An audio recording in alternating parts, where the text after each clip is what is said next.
चलिए खबरों में आगे बढ़ते हैं। दिल्ली स्थित कांग्रेस मुख्यालय में लंबे वक्त के बाद कांग्रेस वर्किंग कमेटी की बैठक हुई। कांग्रेस 1 नवंबर से देश भर में सदस्यता अभियान की शुरुआत करने जा रही है, जो 2022 तक चलेगा। वहीं केंद्र सरकार की नीतियों के विरोध में जन जागरण अभियान भी चलाया जाएगा।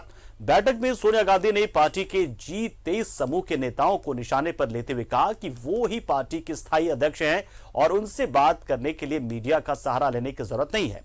सोनिया गांधी ने कांग्रेस कार्य समिति की बैठक में यह भी बताया कि अध्यक्ष के चुनाव की प्रक्रिया 30 जून तक पूरी की जानी थी, लेकिन कोरोना महामारी के कारण इसे टालना पड़ा और अब 1 नवंबर से संगठन चुनाव की प्रक्रिया फिर से शुरू होगी, जो अक्टूबर 2022 तक चलेगी। बैठक में सोनिया गांधी ने कृषि कानूनों, महंगाई और लखीमपुर खीरी कांड को लेकर केंद्र की मोदी सरकार और बीजेपी पर जमकर हमला बोला। साथ ही पार्टी के असंतुष्टों को नसीहत देते हुए कहा कि वो अपनी बात पार्टी फोरम में ही रखें, मीडिया के पास जाने से बचें। तो निश्चित तौर पर CWC की जो बैठक ये हो रही है, कांग्रेस वर्किंग कमेटी की बैठक, ये बहुत ही महत्वपूर्ण बैठक है। आप ये कह सकते हैं कि इस दौरान पार्टी के संविधान के मुताबिक हर एक चीज हो, हर व्यवस्था उसी तरीके से सुचारू चले, ये कोशिश की जाती है। तो इस कांग्रेस वर्किंग कमेटी की बैठक में और क्या कुछ हुआ है, क्या खास चीज निकल कर आई सामने, हम सीधा रुख करते हैं हमारे सहयोगी अमर का, जो इस वक्त दिल्ली में मौजूद हैं और काफी करीब से और काफी विस्तृत तरीके से इस पूरे बैठक को उन्होंने कवर किया है। बहुत सारी जानकारियां भी उन्होंने निकाल कर लाई अपने सूत्रों के हवाले से। हालांकि कांग्रेस वर्किंग कमेटी की जब बैठक होती है तो आप कैमरे अंदर नहीं ले आ सकते, बस फोटो ऑप्ट होता है पहले, और फोटो ऑप्ट के बाद फिर जो आधिकारिक बयान होता है वो प्रवक्ताओं के जरिए दिया जाता है। तो चलिए हम सीधा रुख कर लेते हैं अमर का। अमर से जानते हैं कि इस बैठक में और क्या कुछ, अमर क्या जानकारी, कुछ नई चीज क्या निकल कर आई इस बैठक के बाद से?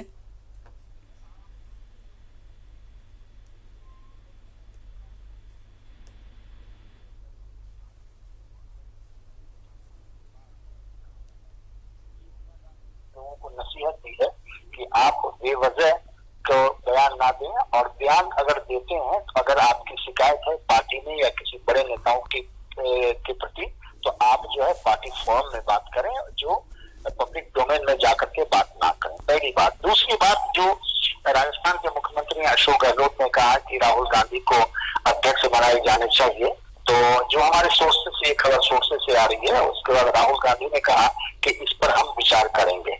कल तक राहुल गांधी ये कह रहे थे कि कोई नए अध्यक्ष बनाए जाए, किए जाए, और आप लोग ढूंढो नए अध्यक्ष को, उनको जिम्मेदारी दी जाए।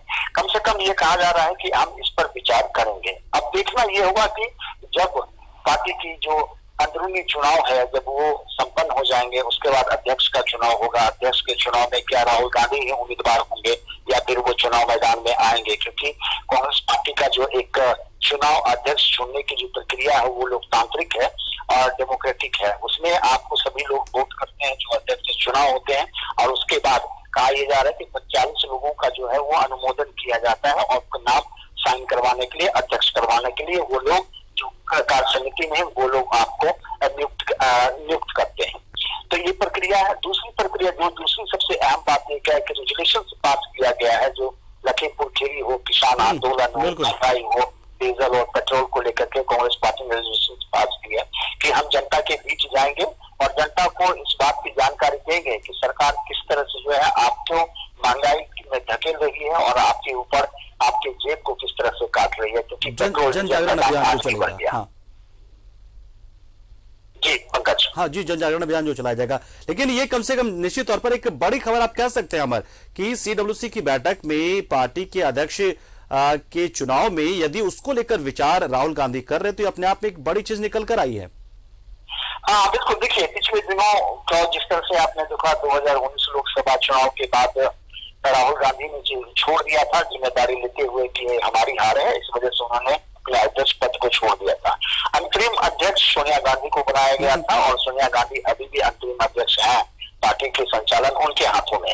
लेकिन पार्टी चाहती है या फिर जनता भी चाहती है कि एक कांग्रेस पार्टी जो सबसे पुरानी पार्टी है, उनके एक नया अध्यक्ष पूर्ण रूप में फुल टाइम जो है अध्यक्ष नियुक्त हो जाए, और जो पार्टी की प्रक्रिया है उस प्रक्रिया के तहत। तो इसमें विचार करने की बात जो आ रही है वो एक पार्टी के लिए फिर और कई नेताओं के लिए एक संकेत है कि हो सकता है कि राहुल गांधी को अध्यक्ष बनाए जा सकते हैं।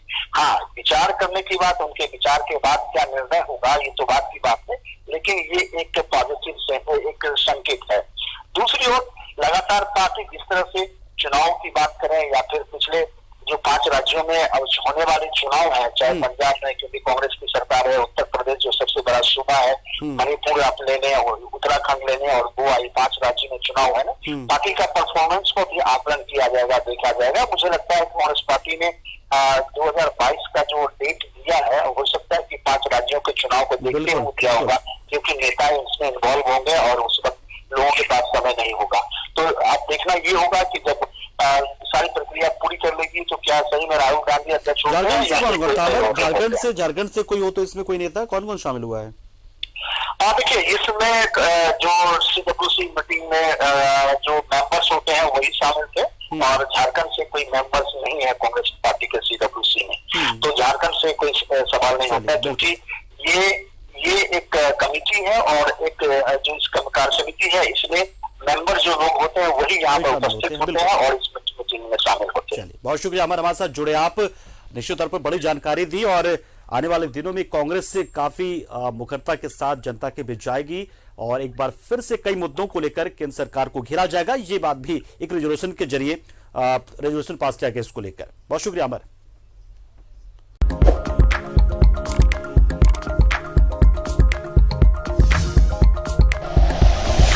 Like and share videos, subscribe करें हमारा चैनल और प्रेस करें बेल आइकॉन। न्यूज़ 11 भारत, सच है तो दिखेगा।